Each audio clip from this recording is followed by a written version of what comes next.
Ouça agora Que Papo é Este? Opinião e análise da professora Ana Lúcia, coordenadora da Auditoria Cidadã da Dívida Pública, Seção Goiás.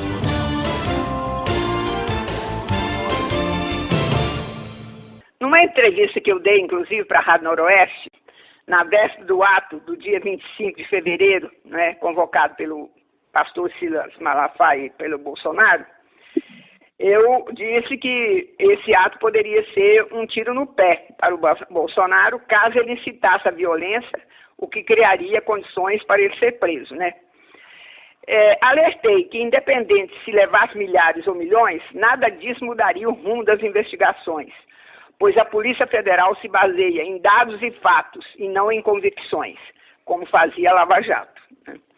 E como foi a manifestação? Pesquisadores do Monitor do Debate Político no Meio Digital da Universidade de São Paulo estimam que o máximo de presentes na manifestação foi aproximadamente 185 mil a 200 mil pessoas registradas no pico, que foi às 15 horas.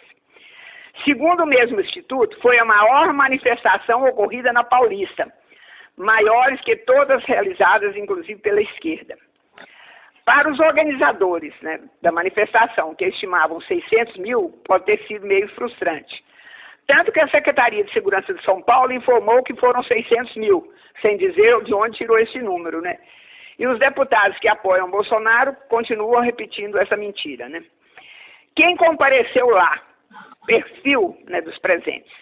O mesmo instituto realizou uma pesquisa presencialmente no próprio evento, ao longo da tarde, com 575 pessoas. Segundo o estudo, o grau de confiança dos dados levantados é de 95%, com uma margem de erro de 4 pontos percentuais, para mais ou para menos. O estudo coordenado pelos professores Pablo Hortelado e Márcio Moreto Ribeiro apontou que os homens somavam 62% dos participantes, predominantemente dos 55 aos 65 anos de idade, 25%. Os de 45 a 54 anos, 23%. E dos 35 aos 44 anos, 21%. Portanto, pessoas com idade entre 35 a 65 anos eram 65%.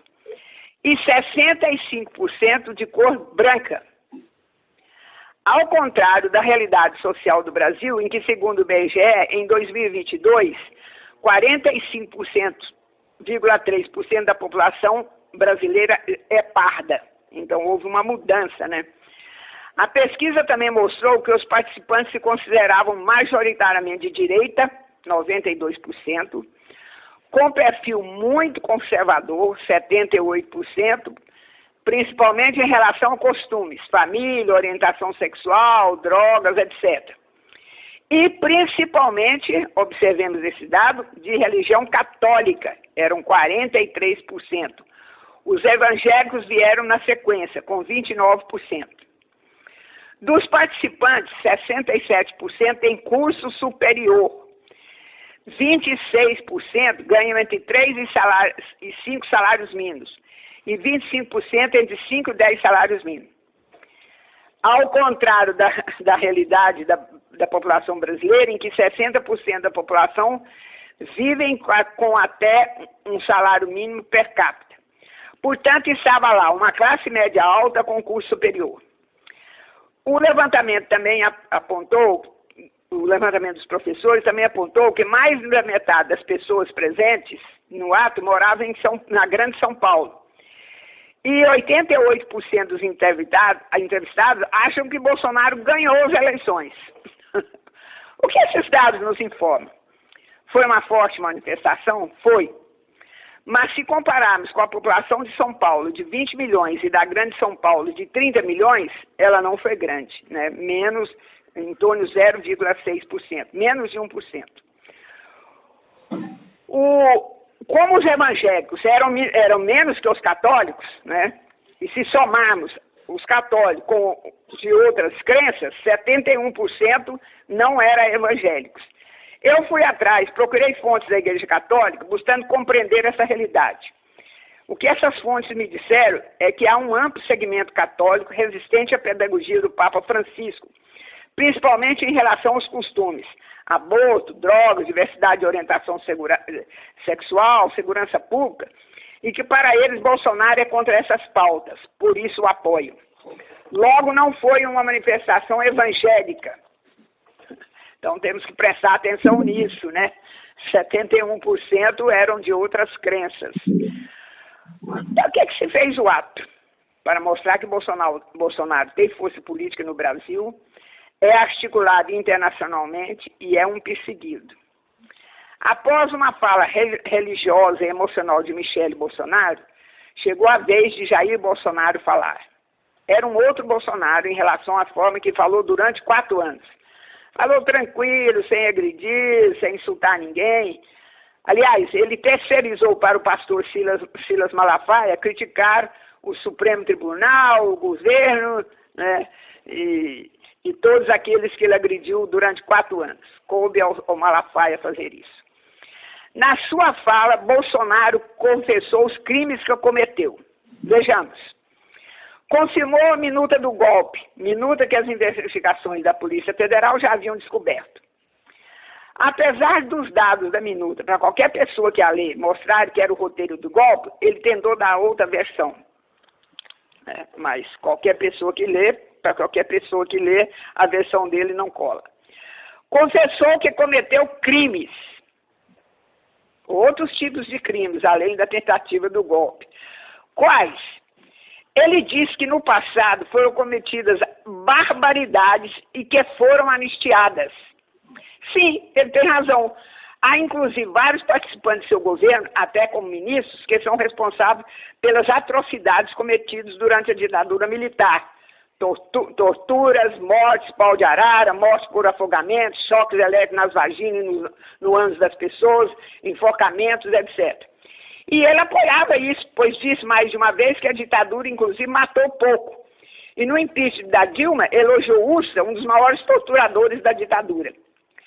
Ao falar que os que cometeram essas atrocidades, né, barbaridades, como diz ele, foram anistiados, está reconhecendo que cometeu barbaridades, só que menores, e por isso também merece ser anistiado.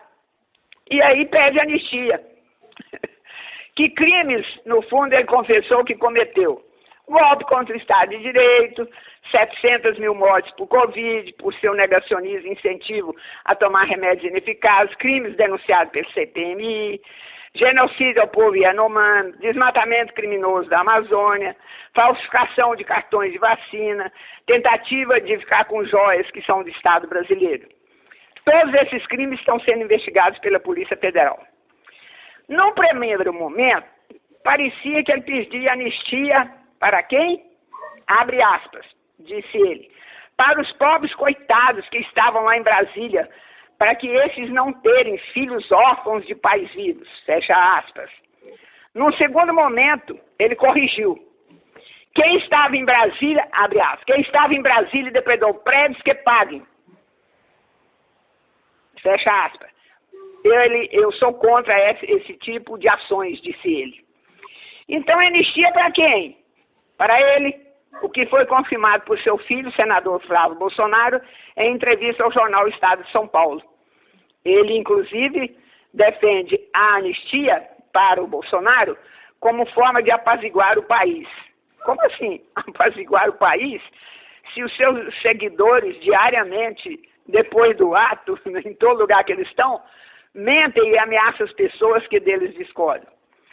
Uma pena que a pesquisa feita no local não perguntou sobre algumas realidades que definem a extrema-direita no Brasil. São contra qualquer transformação social, que para eles é comunismo. São contra aumentar o salário mínimo, isso é comunismo. Tanto que o governo Bolsonaro só cobriu a inflação. São favoráveis às reformas trabalhistas que retiram direitos e retiraram direitos, porque manter esses direitos trabalhistas é comunismo. Votaram uma reforma da Previdência que prejudica os mais pobres. São contra taxar os ricos. São contra a reforma agrária. São contra os direitos dos povos indígenas. São favoráveis a privatizar tudo. Acham que Bolsa Família é incentivo para vagabundo. Podem pesquisar, conversar com os bolsonaristas sobre esses temas e você vai descobrir que eles são contra qualquer transformação social, que eles chamam de comunismo. Que Bolsonaro será preso é fato. Ele sabe disso. Quando? Pode demorar, pois se deve cumprir o devido processo legal previsto em lei. A Polícia Federal tem que continuar a investigar. Quando terminar a investigação, tem que mandar com provas dos crimes para a Procuradoria-Geral da República, que vai analisar, né, as denúncias, as provas. Se aceitar a denúncia, ele vira réu. E aí começa seu julgamento, né? Os seus advogados terão acesso a todo o inquérito para defendê-lo e assim por diante, né? Ele sabe disso. Ele, nesse meio tempo, pode se complicar, pois provavelmente novas delações podem estar em curso. E o que nós temos que dizer? Viva a democracia que permite esse processo. Se fosse na ditadura, ele já estava no pau de arara, como ele diz que fizeram, como ele diz que fizeram barbaridades. Pois é, toda ditadura faz essas barbaridades. Para terminar, vamos ouvir o milionário José Rico, que falando sobre crimes, alerta, Bolsonaro terá também outro julgamento. A música se chama Último Julgamento.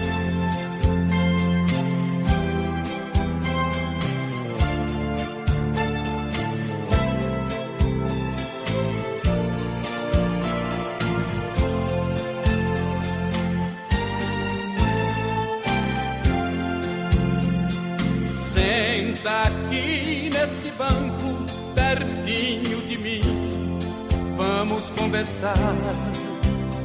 Será que você tem coragem de olhar nos meus olhos e me encarar? Agora chegou sua hora, chegou sua vez, você vai pagar. Eu sou a própria verdade, chegou o momento, eu vou te julgar. Pedi pra você não matar, nem para roubar, roubou e matou. Pedi pra você agasalhar a quem tem frio, você não agasalhou. Pedi para não levantar falso testemunho, você levantou. A vida de muitos coitados você destruiu, você arrasou.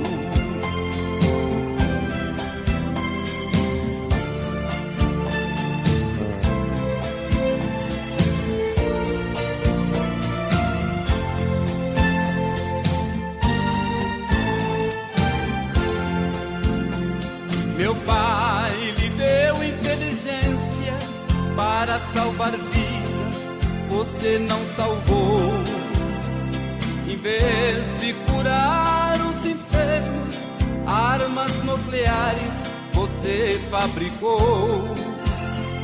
Usando sua capacidade, você destruiu, você se condenou. A sua ganância foi tanta que a você mesmo você exterminou. O avião que você inventou foi para levar a paz e a esperança, não para matar seus irmãos, nem para jogar bombas nas minhas crianças. Foi você que causou esta guerra, destruiu a terra dos seus ancestrais. Você é chamado de homem, mas é o pior dos animais. Agora que está acabado pra sempre, vou ver se você é culpado ou inocente. Você é um monstro, covarde e profano, é um grão de areia frente ao oceano. Seu ouro falou alto, você tudo comprou, pisou nos mandamentos que a lei santa ensinou. A mim você não compra com o dinheiro seu. Eu sou Jesus Cristo, o Filho de Deus.